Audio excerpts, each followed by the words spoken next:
É impressionante como uma única máquina pode nos trazer tantos temas para estudar e discutir aqui no canal. Recentemente eu falei sobre a ressonância mecânica e como ela pode afetar aplicações industriais. Aí eu lembrei da ressonância magnética, que é uma máquina fantástica e diversos conceitos fundamentais para o seu funcionamento podem ser relacionados com conceitos da elétrica. Por isso, no vídeo de hoje eu vou falar brevemente sobre o funcionamento da máquina de ressonância magnética, vou falar sobre um fator que precisa ser levado em consideração na hora de dimensionar o transformador que vai alimentar ela. É um parâmetro adicional que não costuma ser levado em consideração em outras aplicações, válido para essa máquina e para algumas outras aplicações também, então é interessante conhecer. E ainda a relação dos condutores com a temperatura, da resistência dos condutores e a temperatura. Aliás, é isso que permite essa máquina ter um campo magnético que chega a 60.000 vezes o valor do campo magnético da Terra.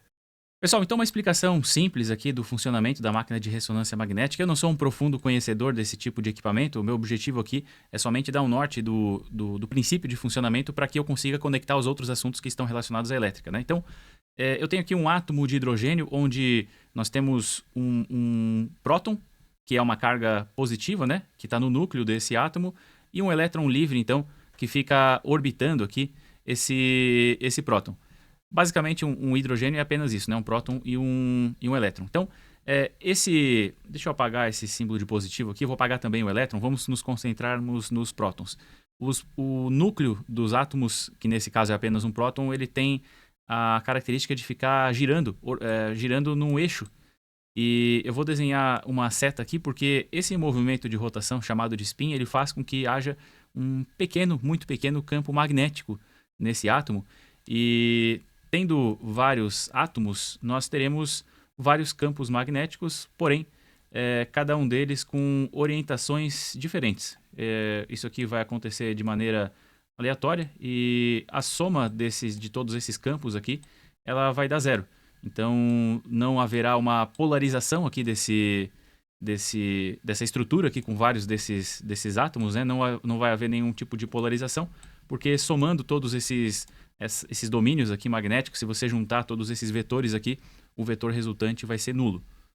Acontece que numa máquina de ressonância magnética vai ter um ímã extremamente poderoso que vai criar várias linhas de campo. Deixa eu fazer isso de outra cor aqui. Vai criar várias linhas de campo e essas linhas de campo vão direcionar esses átomos todos essas setas aqui. Elas vão ficar viradas no mesmo sentido e isso vai possibilitar a criação do exame de imagem. Deixa eu só alinhar aqui rapidamente. E uma vez com os átomos todos alinhados graças ao campo magnético extremamente poderoso que a máquina de ressonância magnética ela produz, após esse alinhamento aqui, é enviado um sinal de radiofrequência.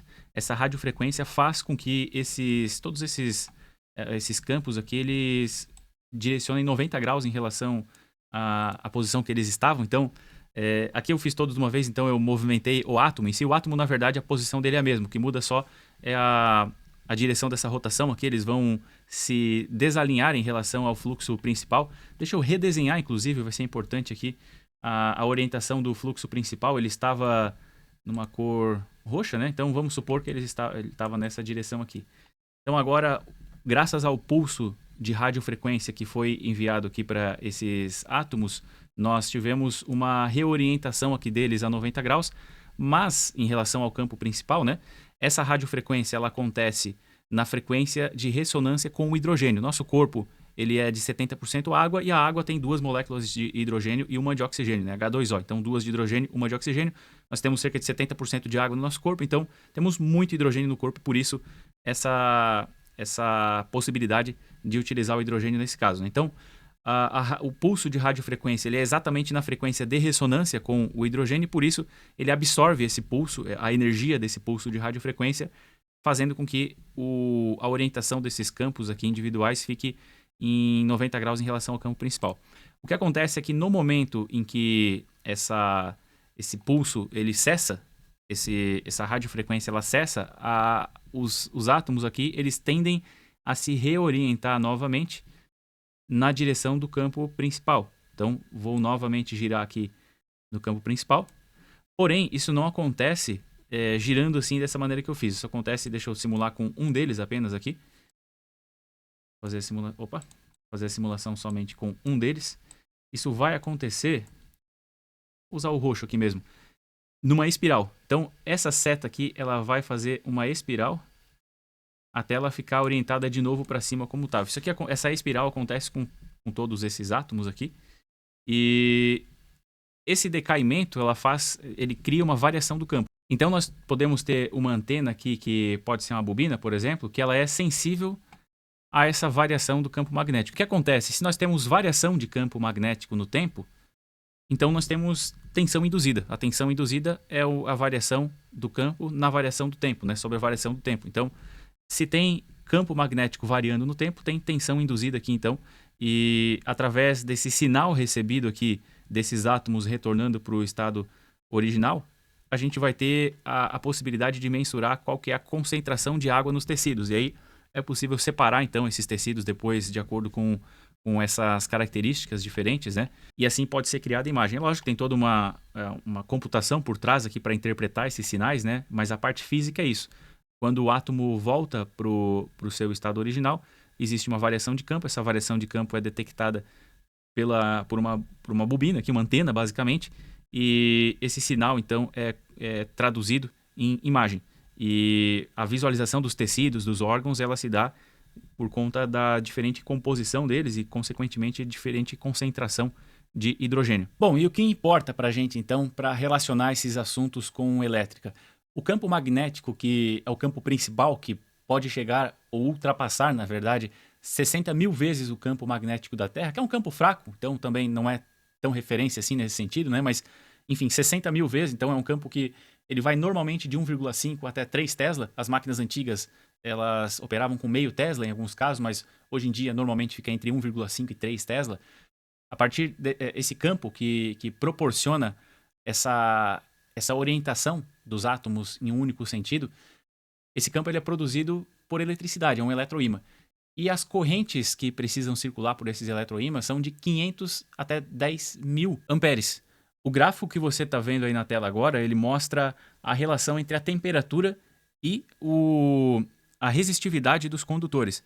Acontece que nessa bobina, para conduzir uma corrente tão alta assim, ela teria que ser um cabo extremamente grosso e ele ia dissipar muita energia em forma de calor, então se perderia muita energia e se teria uma dificuldade grande de lidar com o calor gerado. Então, nesse caso, não se utiliza um condutor de cobre, por exemplo, e sim supercondutores. A liga que costuma ser utilizado nesse tipo de máquina é de nióbio e titânio. E para que a resistência chegue a zero, afinal, é um supercondutor, ele permite isso, à medida que a temperatura vai diminuindo, a resistência vai também, até que chega um ponto em que essa resistência ela cai a zero e fica próximo da temperatura zero absoluto, né? Então é quase próximo da ausência total de calor aqui.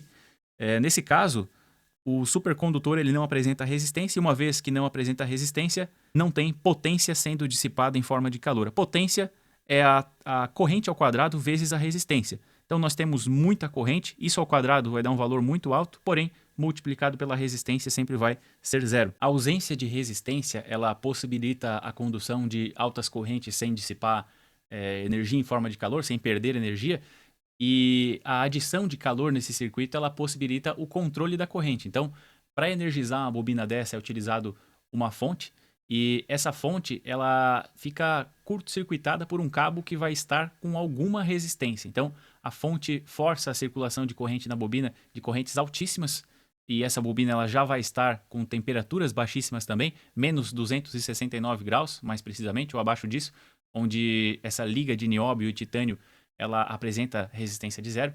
Então, conecta-se uma fonte nessa bobina e essa fonte ela vai ficar curto-circuitada com um cabo que vai apresentar alguma resistência porque ele não vai estar no zero absoluto. A fonte ela pode ter uma tensão baixíssima e, portanto, qualquer pequena resistência já vai ser suficiente. A tensão pode ser baixíssima justamente porque você não tem resistência no cabo da bobina. Então, uma vez que se atinge exatamente a corrente que se deseja para ter o campo que se deseja também, que pode ser de 1,5, 3 Tesla, o que acontece? Essa resistência desse curto-circuito que estava na fonte e que curto-circuita, portanto, os terminais da bobina também, essa resistência ela começa a diminuir através do resfriamento dessa ponte que estava na fonte. E aí basta desconectar a fonte. Se essa ponte, esse jumper, ele está resfriado tanto quanto a bobina, então nós temos um circuito fechado e essa bobina vai ficar com essa corrente circulando eternamente enquanto não houver resistência nesse circuito. Então, nesse momento, essa bobina ela deixa de consumir energia e esse campo vai ficar ali fazendo o papel dele. A máquina ainda tem outras formas de gerar campo magnético também, que são dos gradientes, são bobinas auxiliares que elas entram também no funcionamento da máquina. Essas, inclusive, que fazem aqueles barulhos assustadores na ressonância magnética. Eu posso falar mais sobre isso em outro vídeo também. Não é só esse barulho, mas esse talvez seja o principal. Posso explicar o porquê disso. Aí, se você quiser, de repente, esse vídeo, você deixa um comentário, por favor. Enfim, essas outras bobinas, sim, elas vão consumir energia nesse caso. E o fornecimento de energia ele se dá em tensão contínua. Existe um controle como se fosse no inversor de frequência para criar frequências, inclusive para o sinal de rádio também, aquele que eu falei que precisa estar numa frequência ressonante com o hidrogênio. Então, aí que está a ressonância desse tipo de máquina, né? E a alimentação desses outros circuitos, ela se dá de uma forma semelhante ao que acontece com o inversor de frequência. E se você tem uma eletrônica de potência, como é no caso do inversor e no caso da máquina de ressonância, você tem ruído harmônico. E por isso que é necessário, o que eu citei no começo do vídeo, que é adicionar um parâmetro a mais no dimensionamento do transformador, que é o fator K. O fator K determina a resistência do transformador ao ruído harmônico. A taxa de distorção harmônica, quanto mais alta, maior vai ser o aquecimento no transformador. E transformadores para cargas resistivas podem ter fator K de 1, mas esse fator ele pode ser muito maior. Ele pode ser de 13, pode ser de 40K. E isso para que se garanta a possibilidade de trabalhar com uma carga com distorção harmônica muito grande.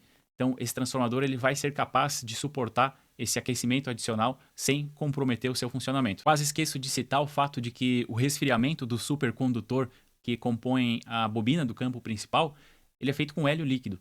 E para isso, inclusive, tem todo um sistema de refrigeração também, mas não entra no funcionamento principal do equipamento, né? Esse tipo de máquina, ela é relativamente perigosa, mas não para quem faz o exame, mas para quem chega com algum tipo de material metálico. Porque você pode imaginar que um campo magnético tão forte pode fazer com que os objetos sejam sugados para dentro da máquina, então é preciso ter muito cuidado em relação a isso. É um campo muito forte mesmo, pode puxar coisas de longe, coisas pesadas inclusive, e aí sim causar algum tipo de ferimento. Um campo forte desse pode trazer problemas, inclusive, para equipamentos externos, né? E é por isso que a sala onde é instalado um equipamento de ressonância magnética, ela é toda metálica. Existe uma gaiola metálica, a conhecida gaiola de Faraday. Inclusive, eu gostaria de falar sobre isso em algum outro vídeo, porque é um conceito importante não só para a ressonância magnética, onde, como eu falei, essa gaiola ela vai proteger outros equipamentos da máquina de ressonância, mas também vai proteger a máquina de ressonância de fatores externos, de ruídos externos que poderiam interferir na imagem do exame. Então,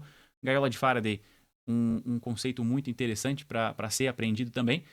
E toda a sala de ressonância magnética, ela é uma gaiola de Faraday. Ela tem uma estrutura metálica em volta que protege tanto a máquina quanto equipamentos externos. Se você quiser também conhecer sobre gaiola de Faraday, se inscreve no canal e ativa o sino de notificações, porque nesse caso você vai ser notificado quando esse vídeo for publicado.